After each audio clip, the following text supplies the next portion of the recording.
Assalamualaikum warahmatullahi wabarakatuh. Alhamdulillah ala kulli hal. Selalu kita mengucapkan segala puji bagi Allah dalam setiap keadaan kita. Senang ataupun sedih, sehat ataupun sakit, kaya maupun miskin, muda maupun tua, pagi, petang, siang, malam hari, selalu orang mukmin dan muslim menjalin hubungan berterima kasih kepada Tuhannya dengan kalimat Alhamdulillah. Karena dia sangat tahu kalimat inilah yang akan menjadi penyebab segala kebutuhannya di roda kehidupan di muka bumi ini terpenuhi. Juga kita menjadikan salam hormat kita kepada manusia yang telah diperintahkan oleh Allah mengucapkan salam hormat kepadanya. Tentu selain bentuk keimanan kepada Allah, juga mengejar 10 kali tambahan rahmat yang berarti pengampunan dosa, peninggian derajat, dan juga pemenuhan segala kebutuhan dari Sang Pencipta Allah 10 kali. Maka sangat wajar kalau kita selalu mengucapkan salawat dan taslim kepada Nabi besar Muhammad sallallahu alaihi wasallam. Lanjutkan bahasan kita, kitab Bulughul Maram. Ibnu Hajar rahimahullah mengatakan kitab haji. Dan bab pertama adalah keutamaan haji dan penjelasan orang yang diwajibkan untuk berhaji. Hadis pertama, hadis nomor 497 dari Abu Hurairah radhiyallahu anhu bahwasanya Rasulullah sallallahu alaihi wasallam bersabda, "Al-umratu ila al-umrati kafaratun lima bainahuma wal hajjul mabruru laisa lahu jazaa'un illa al-jannah." Hadis ini riwayat Imam Bukhari nomor 2 dan Imam Muslim nomor 983. Terjemahannya, umroh yang satu ke umroh yang lainnya adalah penebus dosa di antara keduanya, dan haji yang mabrur tidak ada balasan baginya kecuali surga.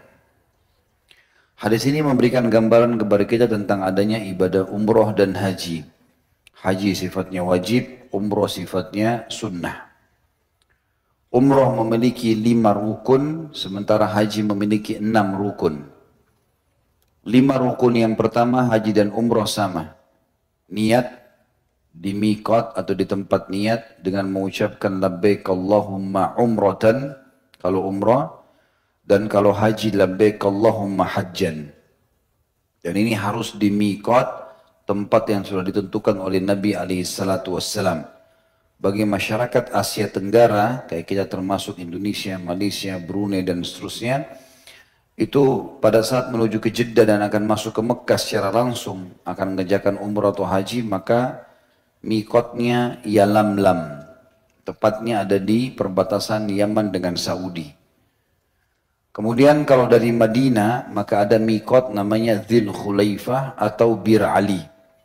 Kalau penduduk masyarakat Indonesia misalnya pergi umroh tapi jalurnya mereka Jakarta, Jeddah, Jeddah, Madinah dulu, belum umroh langsung, maka berarti nanti mikotnya untuk niat di Madinah, di Bir Ali namanya. Tentu masyarakat yang lain seperti negeri Syam, utara Jazirah Arab ada namanya Juhfa, ya. Itu tempat mikot mereka, dan ini tentunya berada di negeri Syam. Kemudian penduduk Mekah sama Jeddah, mikot mereka adalah rumah mereka sendiri. Dan ini semua adalah mikot-mikot yang ditentukan oleh Nabi SAW. Rukun yang kedua adalah ihram, menggunakan kain ihram. Bagi laki-laki 2 lembar kain, afdolnya warna putih. Afdolnya berwarna putih. Dan tidak boleh dijahit. Karena Nabi SAW melarang laki-laki menggunakan pakaian berjahit, surban, dan juga melarang menggunakan sepatu, kecuali kalau tidak menutupi mata kaki. Sebagaimana disebutkan dalam hadis yang sahih.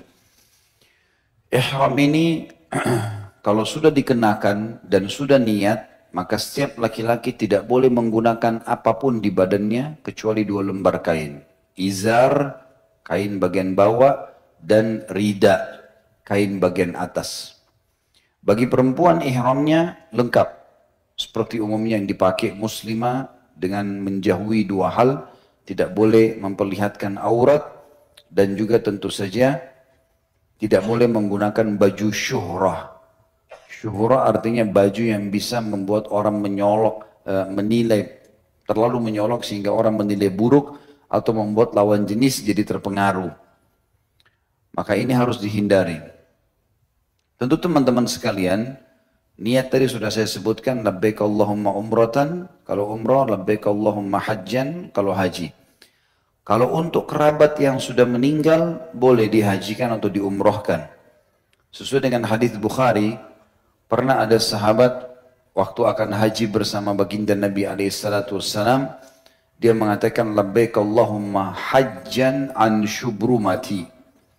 Aku niat haji ya Allah, aku menjawab panggilanmu untuk syubrumah. Kata sebagian ulama hadis, syubrumah ini adalah kerabat yang sudah meninggal. Maka Nabi SAW tanya, ahajajta an nafsik, apa kau pernah haji buat dirimu? Maka dia mengatakan, belum. Kata Nabi SAW, huj an nafsik, thumma huj an syubrumatik. Haji dulu buat dirimu, baru kamu haji buat kerabatmu yang sudah meninggal.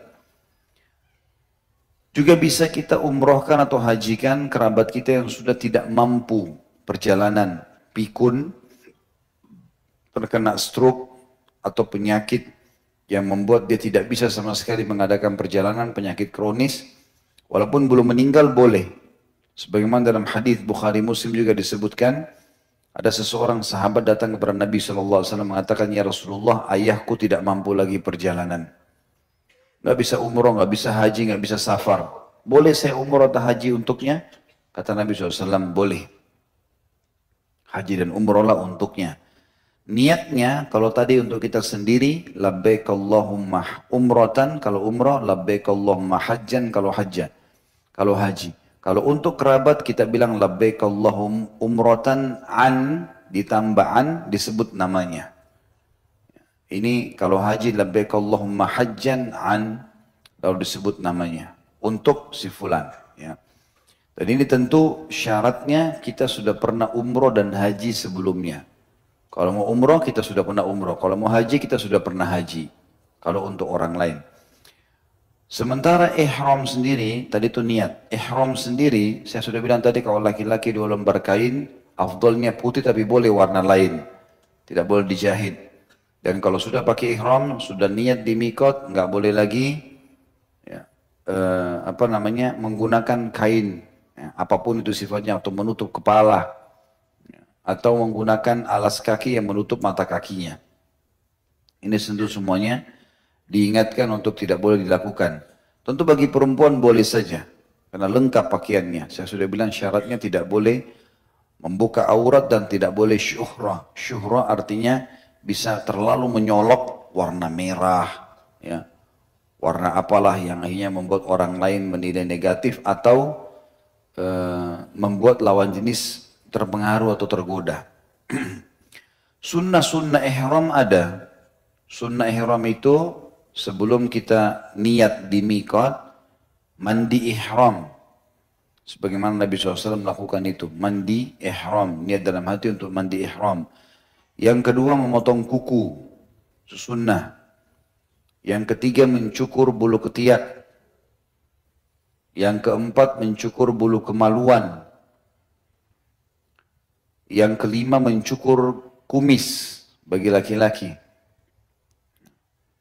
Ini semua sunnah-sunnah ihram. Ya. Tapi ini dilakukan sebelum niat.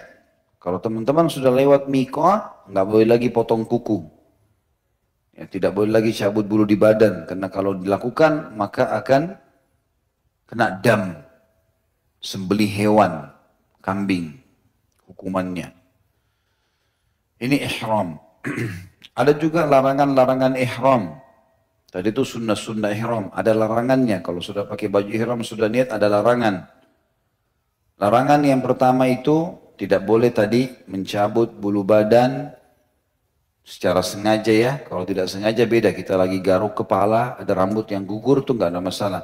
Tapi kalau sengaja, gigit-gigit kukunya atau memotong kuku, sudah nggak boleh lagi. Memakai wangi-wangian, gak boleh lagi. Makanya kalau sudah pakai baju ihram, biasanya orang cuci tangan pakai tisu basah, ada pewanginya, atau cairan ya, sabun cair, itu semua dihindari kalau sudah ihram, sudah niat. Nanti setelah umroh boleh dilakukan.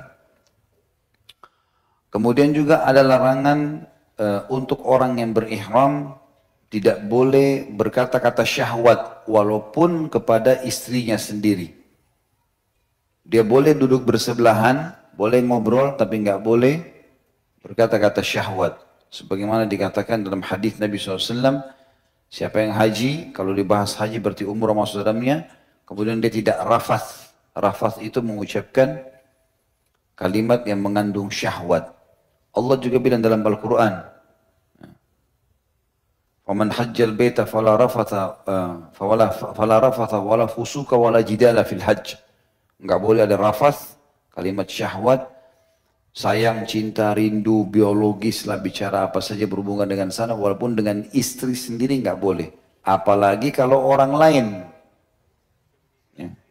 Kalau sama istri saya enggak boleh, enggak apalagi orang lain. Karena ada orang begitu, pergi haji, umrah, pacaran. Pacaran haram. Ya.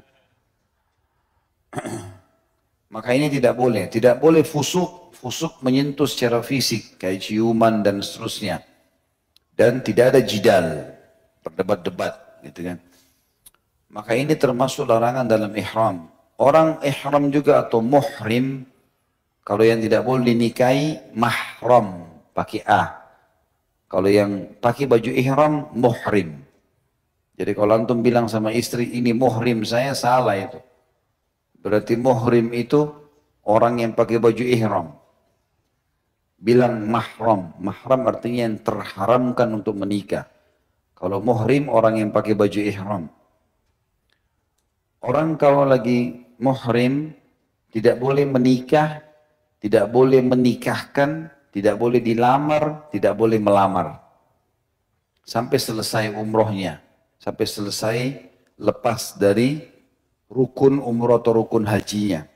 Sebagaimana sabda Nabi SAW, orang yang sedang ihram tidak boleh menikah, menikahkan, tidak boleh melamar, tidak boleh dilamar. Contoh kasus misalnya, seseorang muslim suami istri, mereka punya anak gadis di Indonesia, lagi umroh. Kemudian sementara umroh ternyata di travel itu ada laki-laki, anak soleh, baik, kelihatannya akhlaknya. Lalu sementara dari bus dari Madinah ke Mekah lagi pakai baju ihram, si suami bilang sama istrinya, saya mau minta sama anak laki-laki itu nikahi anak kita. Lalu datang ke sebelahnya di bus, nak bisa nggak nikah sama anak saya? Itu kesannya seperti melamar, itu nggak boleh. Jadi nggak boleh ada. Kalau masalah orang menikah di Mekah, Madinah itu boleh saja. Ada orang begitu berangkat sana, tapi masing-masing si perempuan ada mahramnya, nanti berangkat sana kemudian mau menikah di sana, itu urusan dia. Tapi nggak boleh sementara lagi pakai ihram membicarakan masalah ini. Termasuk tidak boleh orang kalau ihram berburu hewan darat. Sebagaimana Allah sebutkan dalam Al-Quran. A'udzubillahi minasyaitonirrajim. Ya ayyuhalladzina amanu la taqtulus sayda wa antum hurum. Hai orang beriman, jangan kalian berburu sementara kalian sedang pakai baju ihram. Tentu sekarang tidak terjadi ini. Orang berburu hewan. Tapi di zaman dulu terjadi. Orang zaman dulu datang ke Mekah. Itu menunggangi kuda, unta. Mereka jalan di padang pasir, bekal yang dibawa makanan tidak banyak. Kalau kehabisan bekal, perjalanan ke Mekah misalnya 1 bulan, 3 minggu, mereka harus berburu hewan. Nah ini tidak boleh kalau orang sedang ihram. Dan kalau ada yang berburu, maka hukumannya dia harus, selain bertobat sama Allah, dia harus mengganti, membayar denda hewan yang dia bunuh itu dengan berkorban salah satu dari 3 hewan. Kambing atau domba, sapi atau unta. Mirip dengan yang kita lakukan di Idul Adha. Tetapi dilihat ukuran hewan yang sedang dia buru. Kalau misalnya yang dia buru ayam misalnya.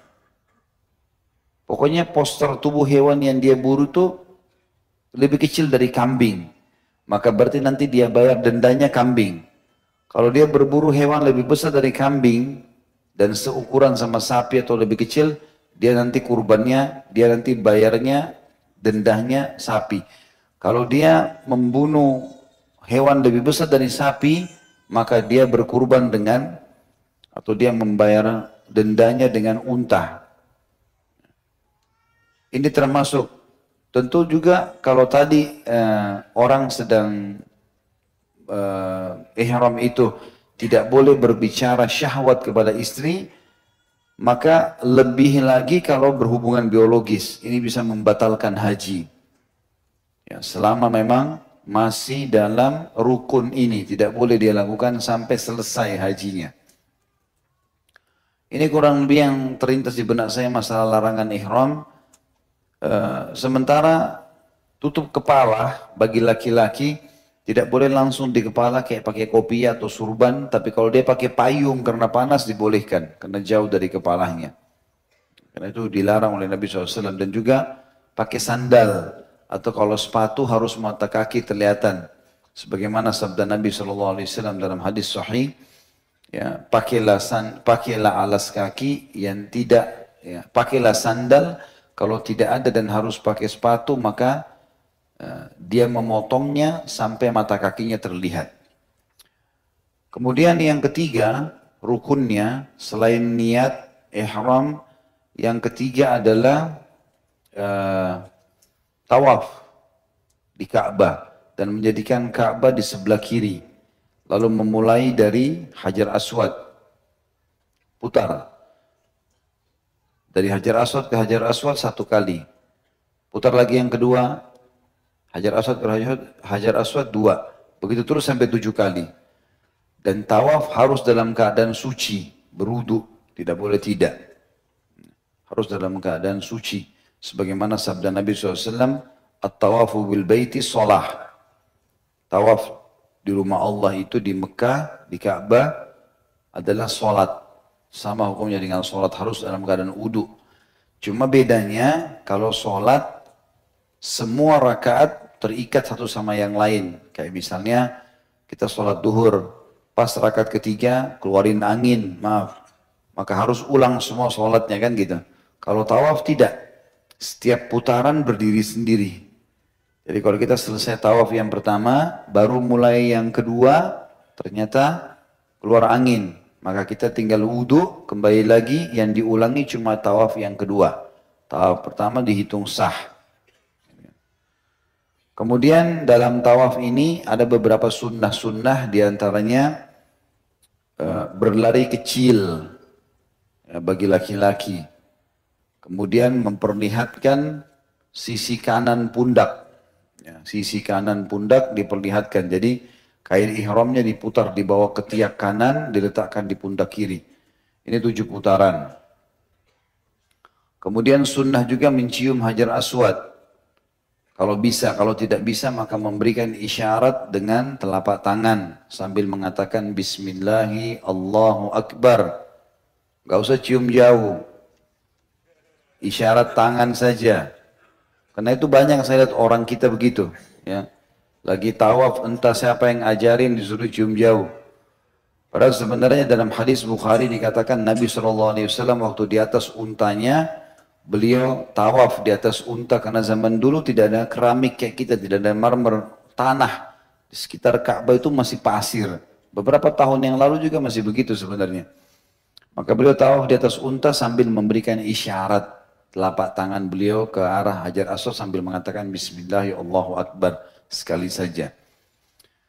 Kemudian termasuk juga setelah tawaf 7 kali, sholat di belakang makam Ibrahim atau pijakan kaki Nabi Ibrahim, ditaruh kubah warna kuning emas. Sholat 2 rakaat di situ dengan niat sholat di belakang makam Ibrahim. Sunnahnya di rakaat pertama membaca Al-Fatihah dengan Al-Kafirun, rakaat kedua Al-Fatihah dengan Al-Ikhlas. Ini mirip dengan bacaan sholat sunnatul fajr. Sholat ba'diyah maghrib. Ini kan semua sunnah-sunnah dibaca ini. Ya. Juga 2 rakaat terakhir witir. Kita baca Qul Kafirun dengan Qul Allahu Ahad. Kemudian sunnahnya setelah itu minum air zam-zam. Minum air zam-zam sambil menghadap kiblat, duduk dan baca bismillah. Minum air zam-zam itu berdoa kepada Allah. Karena memang sunnahnya minum air zam-zam sambil berdoa. Kata Imam Syafi'i rahimahullah, aku minum zam-zam dengan memohon 3 hal. Aku minta yang pertama agar panahanku tidak pernah meleset. Dan betul-betul panahanku tidak pernah meleset. Yang kedua, aku minum zam-zam agar menjadi ulamanya muslimin. Dan siapa yang tidak kenal Imam Syafi'i rahimahullah. Dan yang ketiga, aku minta minum zam-zam agar masuk ke dalam surga. Jadi jangan minum zam-zam hanya minta disembuhkan penyakit, tapi minta semua kebaikan. Karena kata Nabi SAW, zam-zam liman syuribalah. Zam-zam sesuai dengan niat orang yang meminumnya. Setelah itu kita pindah ke rukun yang keempat, sa'i. Berjalan antara Safa dan Marwah. Jadi niat, ihram, tawaf, dan masuk ke sa'i. Sa'i berjalan antara gunung Safa ke gunung Marwah. Safa ke Marwah 1. Marwah ke Safa 2. Begitu terus sampai 7 kali. Safa ke Marwah 3. Marwah ke Safa 4. Selalu kalau dari Safa ke Marwah hitungannya ganjil. 1, 3, 5, 7. Dari Marwah ke Safa genap. 2, 4, dan 6. Ini sa'i berjalan. Dan diantaranya bebas. Orang berdoa apa saja. Dia boleh membaca apa saja. Termasuk sunnah sa'i adalah di atas Safa dan di atas Marwah. Di atas 2 gunung itu membaca ayat Al-Quran. A'udzubillahi minasyaitonirrajim. Innas safa wal marwata min sya'airillah. Faman hajjal baita aw i'tamara fala junaha alaihi an yattawafa bihima. Wa man tatawwa'a khairan fa innallaha syakirun alim. Ini tentu kalau teman-teman lagi pas mau umrah atau haji nanti ada buku panduan ya. Itu ada buku panduan khusus bahas masalah manasiknya itu. Dan ini sunnah dibaca. Kalau antara Safa dan Marwah bebas saja. Kita baca apa saja. Ya. Termasuk sunnah antara Safa dan Marwah ke Safa ada pemerintah Saudi meletakkan di bagian atap tempat sa'i lampu berwarna hijau. Kurang lebih jaraknya sekitar 10 meter lah. Lebih. Mungkin 20-30 meter jarak. Sunnahnya laki-laki berlari kecil di situ. Berlari di lampu hijau itu perempuannya berjalan saja nanti ketemunya biasanya di ujung lampu hijau itu. Ini sunnah. Termasuk sunnah juga adalah kita memperbanyak doa antara Safa dan Marwah, juga tadi di tawaf. Kemudian setiap tiba di Safa dan Marwah baru mau mulai juga memulai dengan doa. Yang kelima yang terakhir dalam umrah adalah tahallul, cukur rambut. Mencukur rambut. Dan yang paling afdal bagi laki-laki adalah gundul. Menggundur rambutnya. Sebagaimana Nabi SAW bersabda kepada para sahabat pada saat tidak jadi umrah. Waktu itu di kesepakatan Hudaybiyah tapi sudah melewati miqat. Maka Nabi SAW mengatakan, semoga Allah merahmati orang yang gundul. Kata para sahabat, ya Rasulullah, orang yang cukur. Kata Nabi SAW yang kedua kali, semoga Allah merahmati orang yang gundul. Lalu sahabat berkata lagi, ya Rasulullah orang yang cukur. Kata Nabi SAW, semoga Allah merahmati orang yang gundul. 3 kali. Rahmat ini artinya karunia, Allah kasih kepada dia. Maka sahabat ini tetap ada yang bertanya mengatakan, ya Rasulullah orang yang cukur. Nanti yang keempat kali baru Rasulullah SAW mengatakan, dan juga orang yang cukur. Dan makna cukur pun kalau orang tidak mau gundul, dari seluruh penjuru kepalanya. Seperti orang kalau masuk ke tukang cukur atau salon, dia minta dicukur potong dari seluruh penjuru kepala. Tapi tetap lebih afdal gundul. Ya. Jadi apalagi yang belum pernah umroh, belum pernah haji pertama kali, korbankan rambut. Baru rambut, belum darah. Banyak orang berat tidak mau cukur rambutnya. Takut kelihatan jelek. Padahal sebenarnya kalau orang gundul karena kriminal, masuk akal malu. Orang gundul pulang haji dan umroh mestinya bersyukur kepada Allah. Karena bisa saja setiap hari rambutnya dinilai pahala oleh Allah Subhanahu wa taala. Alhamdulillah selama ini kalau saya bimbing umroh, yang tidak pernah gundul seumur hidup pun bilang, Ustaz saya tidak pernah gundul seumur hidup, baru kali ini. Apa-apa, berkorban untuk Allah. Gitu. Ini yang paling afdal. Kalau perempuan mengambil sebagian kecil dari rambutnya, Jadi kalau ibu-ibu bisa membawa gunting kecil biasanya di tempat sa'i, kemudian mencukur rambut masing-masing, dimasukkan gunting di bawah jilbabnya, dipotongin sedikit saja. Tapi ini untuk perempuan, bapak nggak boleh ikut begini, harus dari seluruh penjuru kepala, gitu kan? Itu sudah dibahas oleh para ulama fikih tentunya. Kalau selesai itu maka selesailah umrah dan seseorang boleh ganti baju biasa. Semua larangan ihram tadi sudah tidak berlaku lagi. Sudah boleh berhubungan biologis suami istri, sudah boleh memakai wangi-wangian di badannya kalau dia mandi pakai sampo, pakai sabun segala macam itu. Waktu awal tadi dia lagi ihram tidak boleh, dia harus hindari. Ini kurang lebih globalnya. Kalau kita mau rincikan maka panjang sekali masalah itu ya. Dan bagi yang berminat insya Allah bisa kembali di YouTube ada ceramah saya tentang manasik haji dan umrah. Lebih panjang lebar kita paparkan itu. Khusus haji ditambah rukun yang keenam. Selain 5 ini ditambah yang keenam adalah wukuf di Arafah. Wukuf di Arafah. Saya gambarkan secara umum haji ada 6 hari. Kalau umrah tadi sebentar. 2-3 jam selesai. Kalau haji 6 hari. Dari tanggal 8 Zulhijjah sampai 13 Zulhijjah. 8, 9, 10, 11, 12, 13. 6 hari. Dari 6 hari ini, tanggal 8 sama tanggal 13, hari pertama sama hari terakhir hukumnya sunnah. Bukan wajib, sunnah. Dan 4 hari, 9, 10, 11, 12 hukumnya wajib. Saya rincikan. Tanggal 8 dikenal dengan hari Tarwiyah. Hari Tarwiyah adalah hari pertama jemaah haji pakai baju ihram. Dan lokasi haji ada 3. Mina, Arafah, Muzdalifah. Mina, Arafah, Muzdalifah. Ini saya 3 tempat nih. Dan mayoritas waktu jemaah haji di Mina. Di sini mayoritasnya. Arafah sama Muzdalifah cuma sebentar. Begini rinciannya. Tanggal 8 Zulhijjah, namanya hari Tarwiyah, jemaah haji mulai masuk ke Mina. Tapi ini sunnah. Kebanyakan travel-travel kita tidak lakukan ini. Gitu. Tanggal 8 mereka tidak masuk, nanti tanggal 9. Kalau antum mau haji atau umrah, usahakan tekankan ke travelnya, saya mau hari Tarwiyah masuk di Mina. Gitu. Daripada tinggal di hotel, itu lebih baik masuk di Mina. Ini ibadah. Di situ dikerjakan jemaah haji pakai baju ihram dengan segala macam larangan-larangannya dan sunnahnya tadi. Dan zuhur asar mereka sholat jamak digabung zuhur asar, ditakdim dimajukan di waktu duhur dan juga dikasar, dipangkas jadi 2 rakaat. Duduk terus memuji Allah, berzikir, membaca Al-Quran, mendengarkan ceramah biasanya kalau travel kita. Maghrib Isya sama, Maghrib Isya di jamak, dikasar Isya'nya dan ditakdim di waktu maghrib, dimajukan di waktu maghrib. Setelah itu nginap 1 malam di Mina, tanggal 8 kita pindah ke tanggal 9. Dan tanggal 9 ini inti haji, hari Arafah.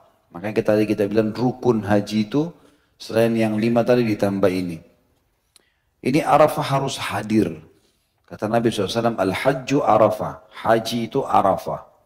Gak bisa gak hadir. Makanya pemerintah Saudi pun setahu saya itu bagi jemaah haji yang sudah niat pergi haji, kalaupun dia lagi sakit, dirawat di rumah sakit, biasanya dari rumah sakit dibawa pakai ambulan ke sini, ke Arafah. Selama dia masih belum meninggal, maka dibawa. Karena hadir di Arafah berarti hadir haji. Ini dari mulai terbit matahari, pagi di waktu duha, sampai terbenam matahari. Sholat duhur asar dijamak, digabung, dikasar, dipangkas 2 rakaat dan ditakdim dimajukan. Setelah itu maghribnya, dari maghrib sampai besok subuh, pindah ke lokasi yang ketiga. Tanggal 8 tadi Mina, nginap sampai pagi tanggal 9 masuk ke Arafah. Malamnya, tanggal 9 itu tepatnya malam lebaran Idul Adha. Itu pergi ke Muzdalifah, lokasi yang ketiga. Nah di sini sunnah nginap sampai subuh. Dan sunnah juga kita menjamak maghrib isya Isyaknya dikasar, dipangkas, tapi ditakhir, diterlambatkan. Di Muzdalifah nanti sholatnya. Cuma dalam kondisi sekarang, terakhir saya pergi haji itu, kayaknya memang agak sulit ini karena padatnya jalanan. Maka akhirnya banyak jemaah haji sholatnya di Arafah, nggak masalah. Ini sunnah saja, gitu kan. Dan kalau sudah lewat sepertiga malam, maka boleh meninggalkan atau seperdua malam, jam 12 malam, jam 1 malam sudah boleh meninggalkan Muzdalifah. Setelah itu, ini tanggal 9, tanggal 10, 11, 12, 13, 4 hari ini, semua jemaah haji tinggalnya di Mina. Kembali ke lokasi awal yang tanggal 8 tadi. Tinggal di kemah. Cuma bedanya, 4 hari ini sudah tidak pakai baju ihram lagi. Asal syaratnya. Di hari raya Idul Adha, di tanggal 10 Zulhijjah, itu ada 3 hal yang kita wajib kerjakan. Kalau salah satunya sudah dikerjakan, sudah boleh tahallul, cukur rambut, udah boleh buka baju ihram. Tinggal di Mina, ya selama 3 atau 4 hari itu pakai baju biasa kayak kita sekarang. Yang pertama adalah berkurban. Karena Idul Adha, sudah berkurban, apalagi haji tamattu, dia menyembelih hewan di sini, maka dia sudah boleh tahallul pakai baju biasa. Itu yang pertama. Dan ini masih bisa ditunda. Boleh hari itu, boleh sampai terakhir hari tasyrik. 11, 12, 13. Dikenal dengan hari tasyrik. Kayak kita di Indonesia kalau kurban, Idul Adha tanggal 10, 3 hari setelahnya hari tasyrik. 10, 11, 12, 13. Ya. Kalau jemaah haji, di sini kalau dia sudah berkurban, tetap dia tinggal di Mina, tapi di sini dia harus berkurban dulu, atau dia jumroh, melontar. Dan ini tidak dikatakan melontar syaitan, karena nggak ada syaitan di situ. Itu kan simbolik dulu Nabi Ibrahim memang melempar syaitan, gitu kan. Ini banyak orang salah faham, sampai ada yang lepas sendalnya, lempar. A'udzubillahi minasyaitonirrajim. Kesannya ada syaitan, Belanda ada syaitan. Maka di sini dia kalau kurban atau semua harus dikerjakan wajib ya. Tapi kalau dia kerjakan salah satunya, kurban atau jumrah, namanya jumrah Aqabah, melontar besar Aqabah. Aqabah itu sebenarnya gundukan tanah seperti mirip bukit, itu namanya Aqabah. Dulu di situ ada gundukan tanah, maka dinamakan di zaman Nabi SAW dengan Jumrah Aqabah. Atau dia tawaf ifadah, tawaf wajibnya haji. Tiga-tiga ini wajib dikerjakan. Tetapi 2 di antaranya boleh ditunda sampai hari terakhir tasyrik, yaitu berkurban dan tawaf ifadah. Kalau jumrah, yang tadi jumrah Aqabah nggak boleh ditunda, harus hari itu. Harus hari Idul Adha itu. Kemudian tanggal 11, 12, 13 jemaah haji pakai baju biasa, tinggal mereka pada saat itu jumrah saja. Tapi jumrahnya kecil, sedang, besar. 3 kali. Kecil, sedang, besar. Kecil, sedang, besar. Bagi jemaah haji yang mau meringkas hajinya, hanya sampai tanggal 12 boleh. Ini diistilahkan di Indonesia dengan nafar awal. Mereka sudah tinggalkan Mina. Ada yang pulang ke Indonesia, ada yang keluar dari Mina saja tinggal di Mekah, ada yang pergi ke Madinah. Tapi kalau orang mau lebih sempurna, dia sempurnakan dengan tanggal 13. Yang tadi saya bilang di awal, tanggal 8 dan tanggal 13 sunnah. Di sini dia tinggal lagi di Mina, kemudian dia jumrah juga 3 kali. Dan jumrah-jumrah ini dikerjakan tentu afdalnya sampai batas waktunya sampai sebelum terbenam matahari. Khusus bagi suami istri, kalau mereka di hari Idul Adha itu jumrah sudah misalnya, kalau dia pakai baju biasa, semua halal bagi dia, nggak ada masalah kecuali biologis. Kalau dia berkurban juga sama, boleh tahallul, semua larangan ihram sudah boleh. Boleh potong kuku, boleh mencabut bulu, mencukur bulu di badan dan seterusnya. Tapi juga masih belum bulu biologis. Kalau mau biologis dia harus tawaf ifadah, tawaf wajibnya haji. Makanya kebanyakan travel-travel kita kalau jemaahnya rata-rata pasangan suami istri, mereka malam Arafah itu, malam Lebaran, dari Muzdalifah mereka langsung ke Masjid Haram, tawaf dulu. Takut jemaahnya nanti ada yang kebablasan, batal hajinya. Maka tawaf ifadah dulu, baru kemudian tahallul, besok hari Idul Adha baru berkurban dan juga jumrah Aqabah. Itu kurang lebih gambaran umumnya. Nanti tentu kalau antum haji, insya Allah satu waktu umrah, praktek lapangan jauh lebih mudah. Nah ini masih secara teori saya jelaskan. Baik, yang dimaksud antara umrah ke umrah dalam hadis ini adalah umrah dianjurkan kata sebagian ulama untuk diulang-ulangi. Seringnya mengerjakan umrah ke umrah ini adalah pengampunan dosa di antara keduanya. Tinggal khilaf di antara ulama tentang masalah apakah umrah itu harus setiap perjalanan satu kali umrah atau bisa beberapa kali umrah. Pendapat yang paling kuat mengatakan satu kali jalan umrah, satu kali umrah. Kita berangkat, umrah selesai, nggak ada umrah lagi. Gitu. Ada pendapat lain yang mengatakan masih boleh, tapi ini meninggalkan yang afdal. Boleh tapi dia mufaddal, bukan yang diprioritaskan. Atau dalam bahasa para ulama, khilaf aula. Meninggalkan sesuatu yang lebih pantas. Dia boleh umrah lagi tapi dia harus keluar dari Mekah, keluar dari wilayah haram. Jauh. Biasanya ada Ji'rana, sekitar 30 km dari Madinah, di mana Nabi SAW pernah umroh di situ, ya setelah pulang dari perang suku Hawazin atau perang Hunain. Yang dimaksud juga dibersihkan dosa di antara keduanya adalah dosa-dosa kecil. Karena hadis yang lain berbunyi antara umrah ke umrah, antara Ramadan ke Ramadan, antara Jumat ke Jumat pengampunan dosa di antara keduanya selama dosa-dosa besar dijauhi. Riwayat lain antara sholat 5 waktu ke sholat yang setelahnya.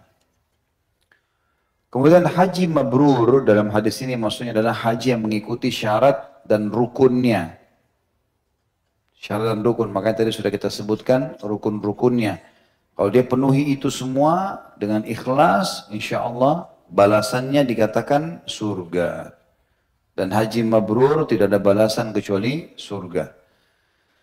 Dalam hadis yang lain, hadis riwayat Tabarani, kata Nabi SAW, haji dan umroh yang dikerjakan secara berkesinambungan, rutinitas.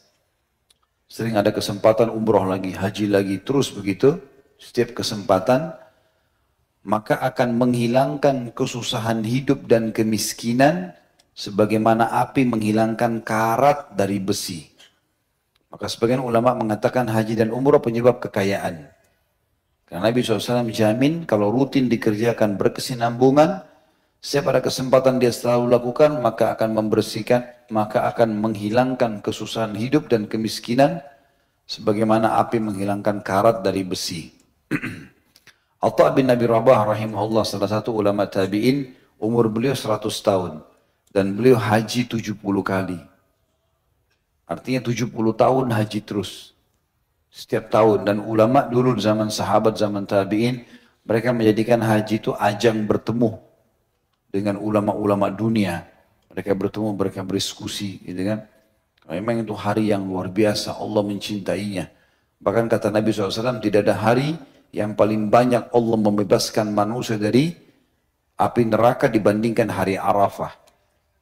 Hari yang mulia. Makanya kita yang tidak sedang haji disunnahkan puasa Arafah. Dan dapat fadilah bisa mengampuni dosa setahun yang lalu dan setahun yang akan datang. Hadis yang kedua, hadis 579 dari Aisyah radhiyallahu anha, beliau berkata, "Qultu ya Rasulullah, 'alan nisa'i jihad?" Qala na'am, 'alaihinna jihadun la qitala fi al-hajj wal umrah. Aku bertanya, wahai Rasulullah, apakah wanita diwajibkan berjihad? Maka beliau menjawab, iya, wanita diwajibkan berjihad yang tidak ada peperangan di dalamnya, yaitu haji dan umrah.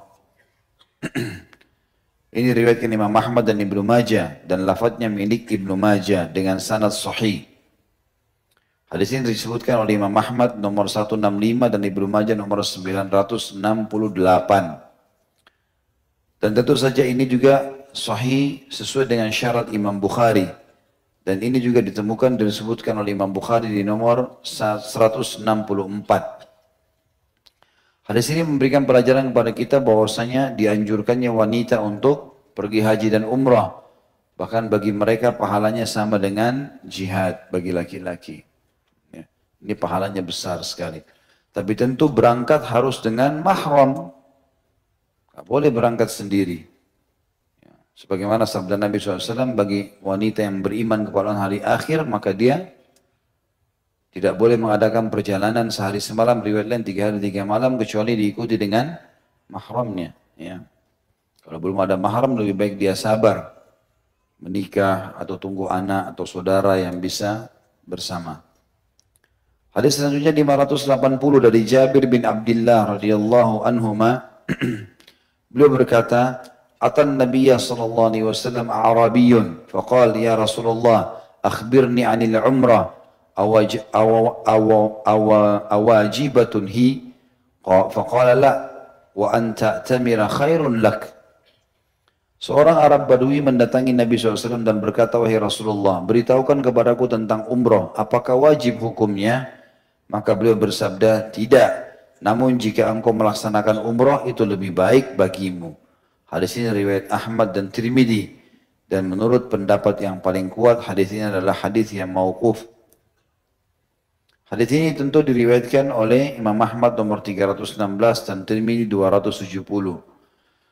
Hadis ini menjelaskan kepada kita tentang hukum umrah itu sendiri sunnah dan bukan kewajiban. Yang wajib adalah haji. Jadi artinya umrah dikerjakan, tidak dikerjakan tidak berdosa. Tapi setiap orang punya kesempatan dia kerjakan maka mendapatkan keutamaan. Tapi kalau haji wajib. Pernah ada yang tanya kepada saya di ta'lim, Ustaz, kalau di Indonesia kita daftar sekarang haji, sekian tahun baru bisa haji. Mungkin saya harus tunggu 5 tahun, 10 tahun. Sekarang duit saya cukup untuk umroh. Saya umroh dulu atau saya tunggu haji? Maka jawaban saya umroh saja dulu. Kalau saya pernah bertanya ini, ya, maka umroh saja dulu. Karena kalau umroh dulu, sambil berdoa di sana, adaptasi dengan tempat, dengan cuaca, ya, maka itu sangat bagus. Nanti insya Allah di sana dia berdoa supaya Allah mudahkan rezekinya, mudah-mudahan dia pergi haji insya Allah. Hadis 581 dari Jabir radhiyallahu anhu secara marfu, al-hajj wal umratu faridatan. Haji dan umrah adalah hukumnya wajib. Tapi hadis ini diriwayatkan oleh Baihaqi nomor 350. Dan ini didhaifkan oleh para ulama karena hadis ini ada beberapa perawi yang memang dinilai lemah oleh para ulama, termasuk oleh Hafidz Ibnu Hajar sendiri rahimahullah dalam Fathul Bari Syarah Sahih Bukhari menyebutkan masalah itu, dan di buku ini juga disebutkan oleh beliau. Jadi memang umrah tetap hukumnya sunnah dan yang wajib adalah haji. Hadis 582 dari Anas radhiyallahu anhu, beliau berkata, qila ya Rasulullah, mas sabil? Qala az-zadu war-rahilah. Ditanyakan kepada Nabi SAW, wahai Rasulullah, apa makna jalan itu? Ya. Tentu di sini ada disebutkan ya. Yang dimaksud dalam pertanyaan di sini adalah yang disebutkan dalam surah Al-Imran ayat 97. A'udzu billahi minasyaitonir rajim, walillahi 'alan nasi hijjul baiti man istata'a ilaihi sabila. Sabila. Ini yang jadi saksi bahasan, dan di antara kewajiban manusia terhadap Allah dalam melaksanakan ibadah haji ke Baitullah, yaitu bagi orang-orang yang mampu mengadakan perjalanan ke sana, sabila. Sahabat bertanya, ya Rasulullah, apa yang dimaksud dengan sabil dalam ayat itu? Al-Imran 97. Kata Nabi SAW, bekal dan kendaraan. Bekal dan kendaraan. Artinya dia punya biaya transportasi, dia bisa ke sana kayak kita sekarang, tiket pesawat, akomodasi segala macam, maka sudah masuk dalam kemampuan mengerjakan haji, walaupun itu dibiayai oleh orang lain. Walaupun dibiayai orang lain berarti sudah tetap wajib atas dia.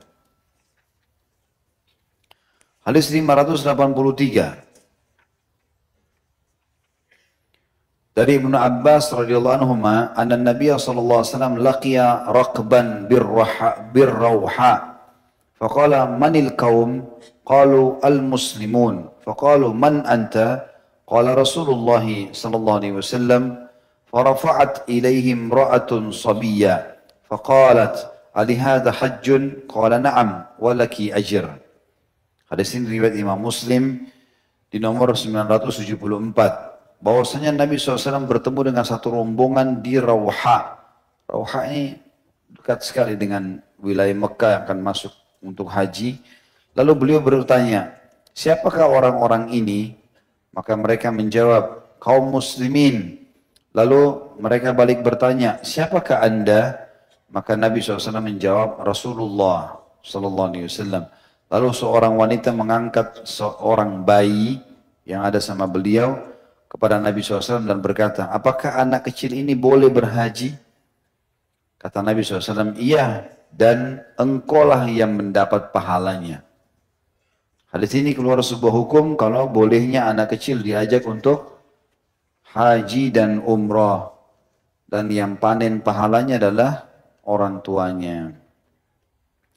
584 juga dari beliau Ibnu Abbas radhiyallahu anhu, maka al-Fadl ibn Abbas radifu Rasulillah sallallahu alaihi wasallam faja'at imra'atun min Khath'am faja'ala al-Fadl yanzuru ilaiha wa tanzuru ilayhi وجعل النبي صلى الله عليه وسلم يصرف وجه الفضل إلى الشق الآخر فقالت يا رسول الله إن فريضة الله على عباده في الحج أدركت أبي شيخا كبيرا لا يثبت على الراحلة أفأحج عنه قال نعم وذلك في حجة الوداع. Al-Fadl ibn Abbas pernah dibonceng oleh Rasulullah SAW, lalu datanglah seorang wanita dari Khath'am. Maka Al-Fadl memandangi dan wanita itu pun memandangnya. Nabi SAW memalingkan wajah Al-Fadl ke arah lain. Lalu wanita tersebut berkata, wahai Rasulullah, sesungguhnya kewajiban diwajibkan Allah kepada hamba-hambanya dalam ibadah haji telah menjumpai ayahku yang sudah tua. Artinya pas haji diwajibkan sekarang ayahku ada, tapi tua sekali. Sudah nggak bisa lagi safar. Di mana dia tidak mampu duduk di atas kendaraan. Apakah boleh aku menghajikannya? Maka beliau bersabda, iya. Dan hal ini terjadi pada waktu haji wada. Hadis ini Bukhari Muslim. Imam Bukhari meriwayatkan di 163, Imam Muslim 973.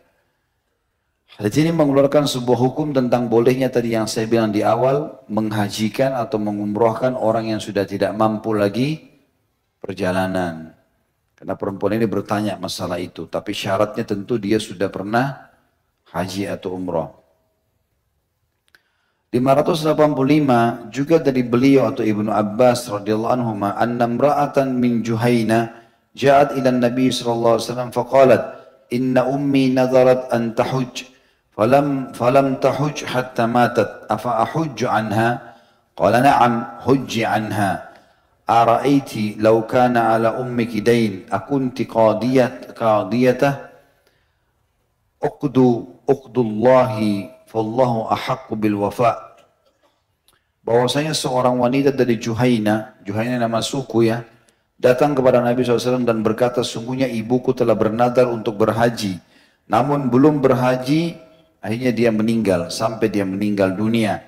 Apakah saya harus melaksanakan haji untuk menggantikannya? Beliau menjawab, iya, berhajilah kamu menggantikannya. Apa pendapatmu bila ibumu tersebut menanggung hutang? Apakah kamu akan membayarnya? Maka tentu saja jawabannya iya di sini.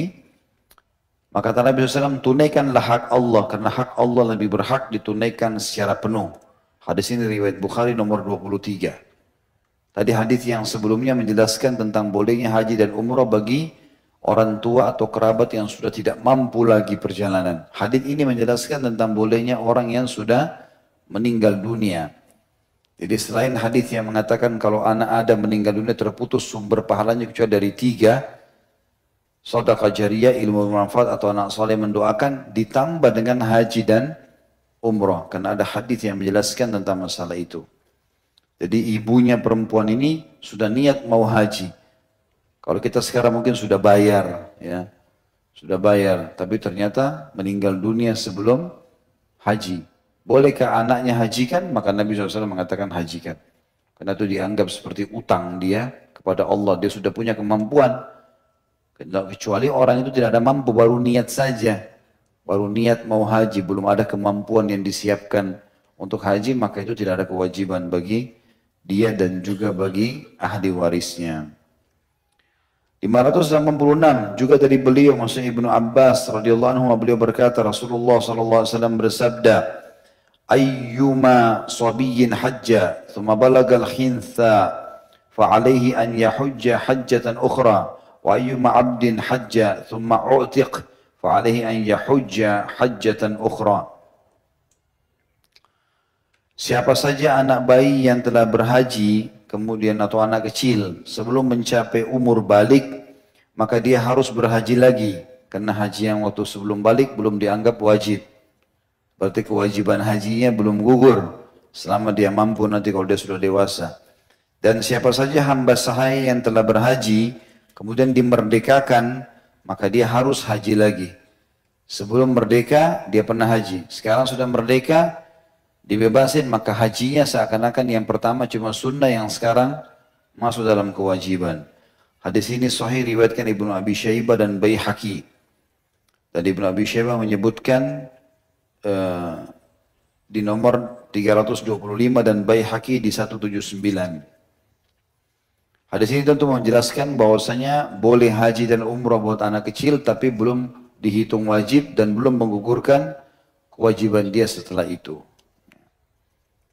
587 juga dari Ibnu Abbas radhiyallahu anhu, beliau berkata, sami'tu Rasulullah sallallahu alaihi wasallam yakhtub yaqul la yakhluwanna rajulun bimra'atin illa wa ma'aha dhu mahram wa la tusafiril mar'atu illa ma'a dhi mahram. Faqama rajulun faqala ya Rasulullah inna imra'ati kharajat hajjah wa innik tutibtu fi ghazwati kadha wa kadha. Qala intaliq fahujja ma'amra'atik. Aku telah mendengar Rasulullah SAW pernah berkhutbah, kata Ibnu Abbas radhiyallahu anhu, beliau bersabda, janganlah seorang laki-laki berduaan dengan seorang wanita, ya, kecuali ada mahram bersama wanita tersebut, dan janganlah wanita bepergian kecuali bersamanya mahram. Lalu seseorang bangkit dan berkata, wahai Rasulullah, sesungguhnya istriku berangkat haji, sedangkan aku mendapat tugas dalam perang ini dan itu. Maka beliau bersabda, pergilah dan berhajilah bersama istrimu. Hadis ini riwayat Bukhari Muslim dan lafadznya Imam Muslim. Imam Bukhari nomor 24 dan Imam Muslim nomor 978. Dan hadis ini sangat tegas melarang wanita pergi haji dan umroh tanpa mahram. Karena ini memang laki-laki ini suaminya lagi jihad pun Nabi suruh bertinggalkan dulu jihad, temani dulu istrimu. Pergi haji, baru kemudian kamu balik lagi untuk berjihad. Dua hadis yang terakhir dalam bab keutamaan haji ini. Nomor 588, anna Nabi sallallahu alaihi wasallam, juga dari beliau maksudnya Ibnu Abbas radhiyallahu anhu, anna Nabi sallallahu alaihi wasallam sami'a rajulan yaqul labbaika an Shubrumah. Qala man Shubrumah? Qala akhun li aw qaribun li. Qala hajajta an nafsik? Qala la. Qala huj an nafsik thumma huj an Shubrumah. Bahwasanya Nabi SAW mendengar seorang laki-laki berkata, labbaik Allahumma an Shubrumah. Aku memenuhi panggilanmu untuk haji mewakili Shubrumah. Lalu Nabi SAW bertanya, siapa Shubrumah itu? Dia menjawab, saudaraku atau kerabatku. Lalu beliau bersabda, apakah engkau sudah pernah haji untuk dirimu? Maka dia menjawab, belum. Lalu Nabi SAW mengatakan, berhajilah dulu untuk dirimu, baru kemudian berhaji mewakili Shubrumahmu. Hadis ini diriwayatkan oleh Abu Dawud nomor 161, Ibnu Majah nomor 969, dan Ibnu Hibban nomor 300 dan hadis ini dinilai sahih. Hadis ini tadi saya sudah jelaskan bolehnya menghajikan orang yang sudah meninggal atau punya udzur sebagaimana sudah saya paparkan di awal tadi. Yang terakhir dalam pasal kita ini 589 juga dari beliau Ibnu Abbas radhiyallahu anhu, beliau berkata, khatabana Rasulullah sallallahu alaihi wasallam faqala inna Allah kataba alaikumul hajj faqama al-Aqra bin Habis faqala afi kulli amin ya Rasulullah qala law qultuha lawajabat al-hajj marratun fama zada fahuwa tatawwu. Rasulullah SAW berkhutbah pada saat itu kepada kami. Lalu beliau bersabda, sungguhnya Allah telah mewajibkan haji atas kalian. Lalu bangkitlah Al-Aqra bin Habis radhiyallahu anhu seraya berkata, apakah setiap tahun ya wahai utusan Allah? Maka Nabi SAW mengatakan, seandainya aku mengatakan iya, tentulah hal itu akan menjadi wajib bagi kalian setiap tahun. Tetapi ketahuilah, haji itu hanya sekali dan selebihnya adalah hukumnya sunnah. Hadis ini diriwayatkan oleh Tirmidzi, disebutkan di dalam Tirmidzi menyebutkannya, dan asal hadis ini dalam Sahih Muslim melalui Abu Hurairah radhiyallahu anhu. Imam Ahmad juga meriwayatkan hadis ini nomor 290, Abu Dawud 139, An-Nasai 110 dan Ibnu Majah 963. Dan juga Imam Muslim meriwayatkan dari Abu Hurairah anhu di nomor 975. Dan insya Allah pertemuan akan datang nanti kita akan bahas bab yang kedua, mikot atau tempat-tempat niat masing-masing wilayah. Karena Jazirah Arab akan dikepung atau dikelilingi oleh mikot ini. Tapi tentu bahasan kita ini 3 minggu dari sekarang. Allahu alam. Begitu saja, semoga bermanfaat insya Allah apa yang kita bahas hari ini dan dijadikan sebagai tambahan amal kita pada hari kiamat. Semoga seluruh amal yang pernah kita kerjakan tidak terkecuali yang sedang kita kerjakan dan akan kita kerjakan diterima oleh Allah dengan kesempurnaan pahala. Semoga seluruh dosa yang pernah kita kerjakan tidak terkecuali semuanya diganti oleh Allah menjadi pahala. Dan juga kita berdoa agar Indonesia menjadi negara yang aman, tentram, damai, seluruh umat Islam di bawah naungan ukhuwah Islamiyah, diangkat perselisihan di antara mereka, dan juga dalam hal ibadah mereka kembali kepada wahyu Al-Quran dan Sunnah. Dan siapapun yang menginginkan keburukan bagi Islam, bagi muslimin, bagi negeri tercinta ini, semua dikembalikan tipu daya mereka kepada diri mereka sendiri. Dan semoga Allah melunasi utang negara ini seluruhnya, dan menjadikan negara ini yang aman, tentram, damai, rezekinya dibukakan dari seluruh penjurunya dan dikaruniai pemimpin muslim yang adil, yang kembali kepada Al-Quran dan Sunnah, dan semoga Indonesia menjadi contoh bagi negara yang lain. Dan selalu kita doakan saudara kita di Palestina, di Syria, di Yaman, di Irak, di Myanmar, di Ahsa, dimanapun mereka berada secara tertindas. Semoga Allah ikhlaskan niat mereka, terima para syuhada mereka, mulakan Islam di tangan mereka dan tangan kita semua, dan semoga Allah partisipasikan kita bersama mereka di pahala, baik dengan doa, dengan harta, juga dengan jiwa kita. Dan semoga Allah dengan kemahamurahannya menyatukan kita semua tanpa terkecuali yang hadir di masjid ini, yang mendengarkan ceramah-ceramah kita, baik yang live ataupun ulangan, semuanya disatukan di surga firdausnya tanpa hisab, mana saya di majelis ilmu yang mulia ini. Kalau benar pasti dari Allah, kalau salah dari saya mohon dimaafkan. Subhanakallahumma bihamdika, asyhadu an la ilaha illa anta astaghfiruka wa atubu ilaik. Wassalamualaikum warahmatullahi wabarakatuh.